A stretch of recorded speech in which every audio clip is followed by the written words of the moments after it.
Pode?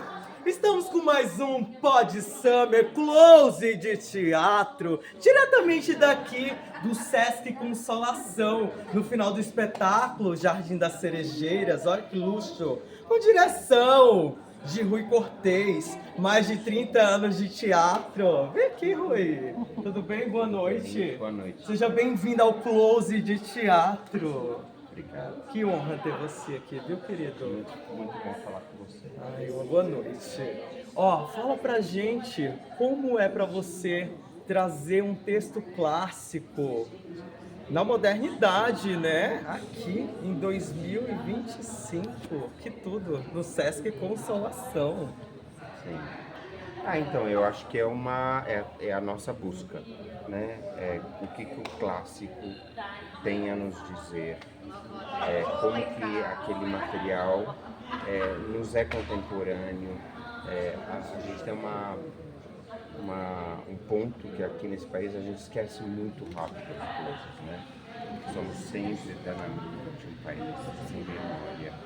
E uma cultura, um mundo sem memória, né? Parece que a gente eternamente não aprende com o nosso passado mesmo. E muitas das experiências do que a gente está vivendo hoje já estavam no início, né, do século XX.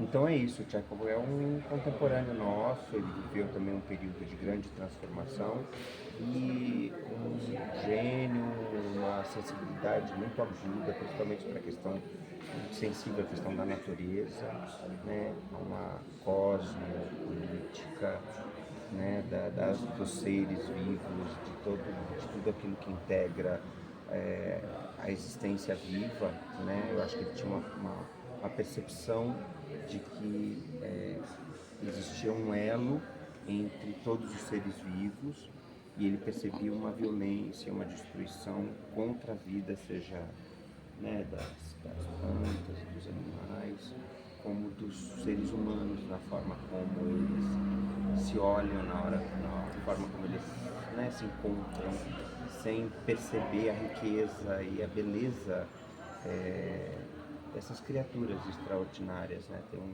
um texto no nosso programa que eu gosto muito, que ele fala, é uma reflexão dele, quando ele sai uma vez com um pintor, que é um amigo dele, e eles vão assim para a natureza, e não sei porquê, eles vão caçar, e aí depois ele lamenta, né? Porque eles matam uma ave, e eles falam, poxa, a gente foi com a ave para casa, mas tinha um ser vivo a menos, extraordinário no planeta, né?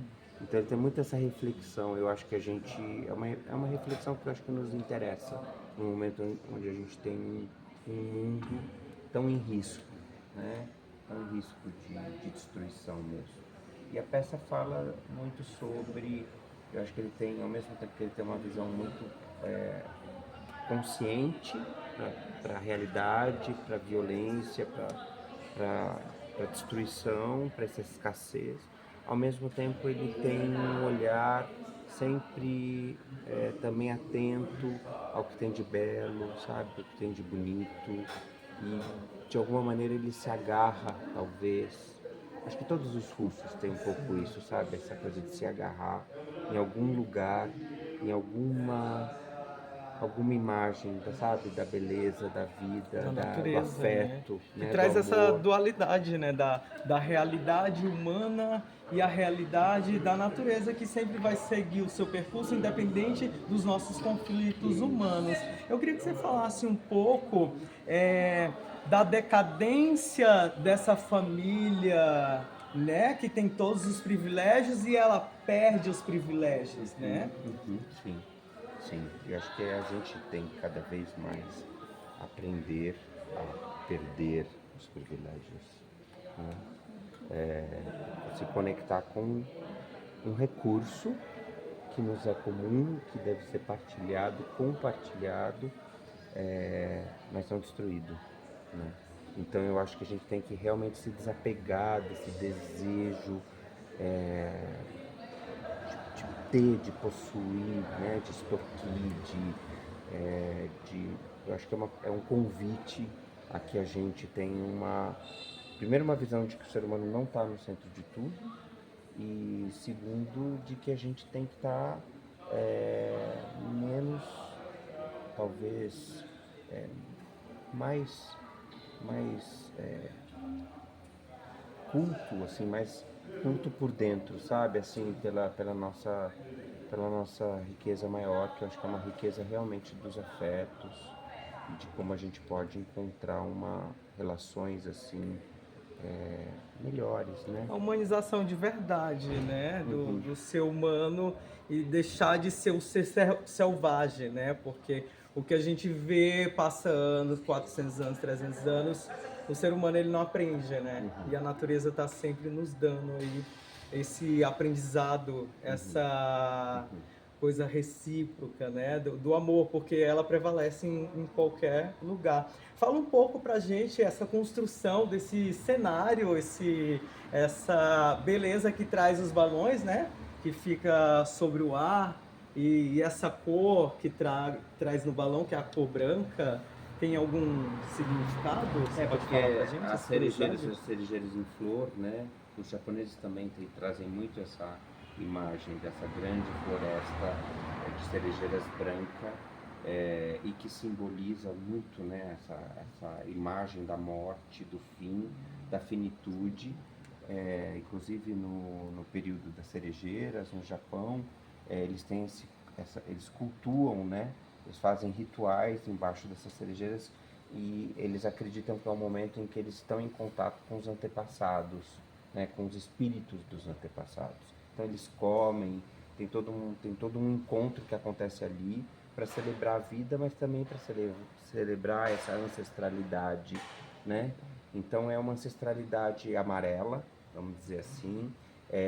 E na Rússia também você tem uma relação muito profunda com esse imaginário desse jardim como um lugar mesmo, né,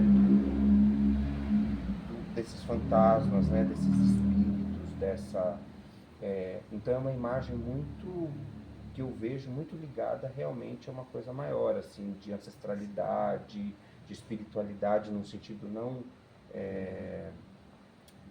como é que eu posso te dizer, não ocidental, assim, não católico, né? É uma espiritualidade anímica, ligada a uma visão mesmo popular da conexão que a gente tinha, desculpa, antes como civilização, com realmente essa outra dimensão, que é a dimensão da natureza, dos espíritos, dessa vida anímica, né? Que a gente perdeu essa conexão, né? Com esses nossos ritos, com essas nossas ancestralidades mesmo. Então o jardim vem falar sobre isso, né? Falar tanto no sentido do que a gente perdeu e que a gente pode ainda procurar resgatar, né, essa conexão, quanto realmente com o que deve ser, né, deixado para trás, né, que não cabe mais, que não se sustenta mais, né?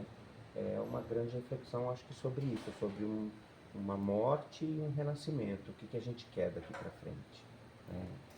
Maravilha, e traz esse lugar, né, que esses espíritos, essas pessoas que estão ali tão apegadas com a terra, que no final eles se sentem aliviados, né? Não está tão pesado, né? Porque era um apego tão grande com essa terra, com essas lembranças, que quando perderam tudo se sentiram mais livres, né?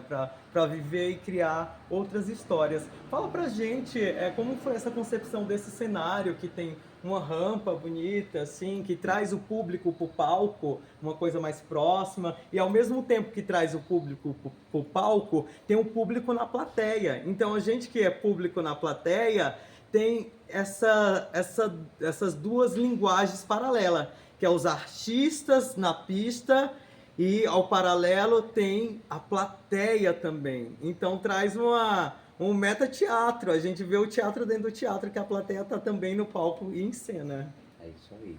É a cenografia do André Cortez, um parceiro antigo da companhia, e teve um pouco esse desejo a partir do jardim, desses nossos sonhos, né, atuais, aqui e agora que a gente está vivendo um momento de grandes transformações sociais, trazendo novas possibilidades, né, de convivência, de afeto.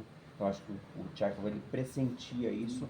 Então era muito importante para a gente trazer esse jardim que a gente também queria cultivar, e colocar esse público junto dessa floresta, junto desse jardim.